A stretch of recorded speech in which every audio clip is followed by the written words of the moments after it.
teman-teman semuanya, kalian semua pasti sudah tidak asing lagi dengan yang namanya bonus demografi. Di Indonesia saat ini sedang mengalami bonus demografi sejak tahun 2020 dan diproyeksikan pada tahun 2035 ketika usia produktif itu lebih tinggi daripada usia non-produktif.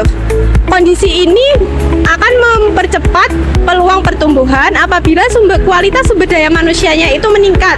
Bagaimana jika kualitas sumber daya manusianya tidak meningkat? Itu akan menambah pengangguran. Apalagi pada tahun 2023 pengangguran di Indonesia sudah mencapai 5,32% dan didominasi oleh anak usia muda.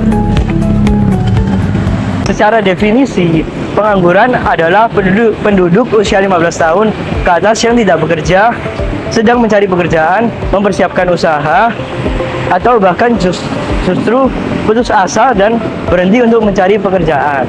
Sementara itu, tingkat pengangguran berada pada 4,76% di Februari dan meningkat sedikit menjadi 4,85% di Agustus 2025.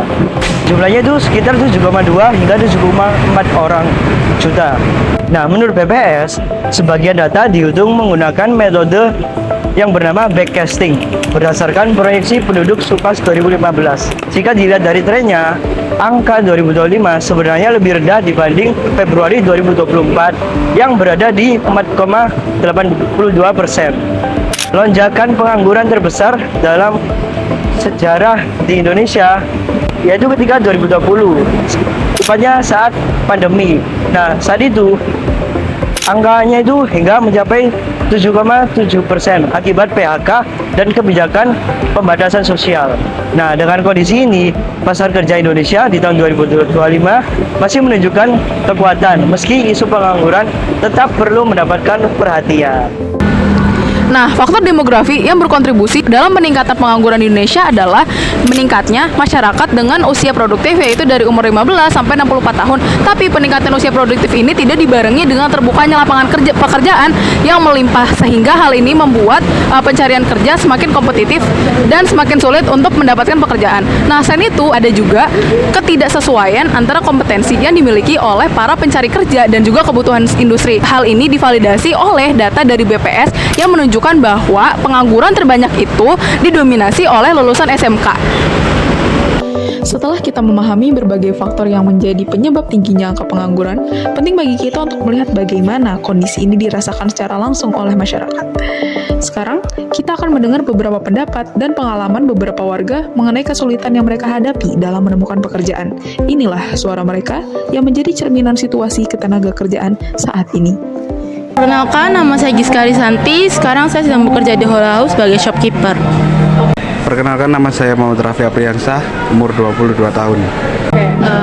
Menurut Mbak sendiri, susah nggak sih Mbak nyari kerja di zaman sekarang ini? Oke, untuk mencari pekerjaan di zaman sekarang sih tentu susah ya di tengah ekonomi Indonesia yang saat ini lagi sedang tidak baik-baik saja. Lalu juga masalah tentang lapangan pekerjaan yang sempit. Jadi untuk saat ini sih tentu sangat susah sih Kak. Kira-kira tantangan apa sih Mbak yang Mbak hadapi ketika Mbak lagi nyari-nyari atau kayak daftar-daftar kerja gitu?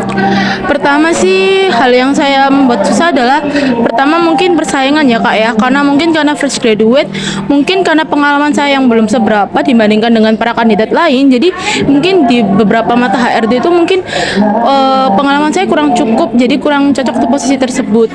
Namun untuk saat ini saya merasa bahwa ada banyak lapangan pekerjaan yang mungkin bisa lebih menerima kita dengan posisi sekarang. Apakah lapangan pekerjaan yang disediakan oleh pemerintah ini sudah cukup banyak dan dapat mengurangi pengangguran? Kalau menurut saya sih masih belum ya Kak, soalnya masih banyak pengangguran di luar sana yang juga masih butuh kerja. Bonus demografi pastinya membawa implikasi terhadap pembangunan. Contohnya yang pertama yaitu peluang pembangunan ekonomi. Bonus demografi menciptakan peluang besar bagi pertumbuhan ekonomi. Ketika jumlah tenaga kerja produktif meningkat, kontribusi terhadap ekonomi juga ikut naik. Jika SDM bisa terserap optimal, investasi dan produktivitas nasional berpotensi meningkat. Kemudian yang kedua, kebutuhan perluasan lapangan kerja. Namun, peluang ini juga diikuti oleh tantangan pembangunan karena diarahkan pada penciptaan lapangan kerja yang berkualitas. Jika kesempatan kerja tidak memadai, maka penduduk produktif justru berisiko menjadi beban demografi. Kemudian yang ketiga, peningkatan ketimpangan regional. Selain itu, daerah-daerah yang belum siap menghadapi bonus demografi bisa tertinggal dalam pembangunan. Karena itu perlu ada pemerataan pembangunan dan penguatan infrastruktur agar seluruh wilayah dapat berkembang secara seimbang. Yang pertama, meningkatkan kualitas sumber daya manusia melalui pendidikan, vokasi, dan literasi digital. Lalu, memperluas lapangan pekerjaan yang relevan dan berkualitas. Yang ketiga, memperkuat pemerataan pembangunan antar daerah. Dan yang terakhir, memperbaiki tata kelola dan mempercepat digitalisasi layanan pemerintah. Indonesia sedang berada pada masa bonus demografi, ketika jumlah penduduk usia produktif jauh lebih besar dibandingkan usia non-produktif. Kondisi ini memberikan peluang besar untuk meningkatkan pertumbuhan ekonomi dan produktivitas nasional. Namun, tingginya pengangguran usia muda, keterbatasan lapangan kerja yang berkualitas, serta ketidaksesuaian keterampilan dengan kebutuhan industri menunjukkan bahwa kualitas sumber daya manusia masih perlu ditingkatkan lagi. Tanpa pemerataan pembangunan dan perbaikan tata kelola, bonus demografi beresiko berubah menjadi beban bagi negara.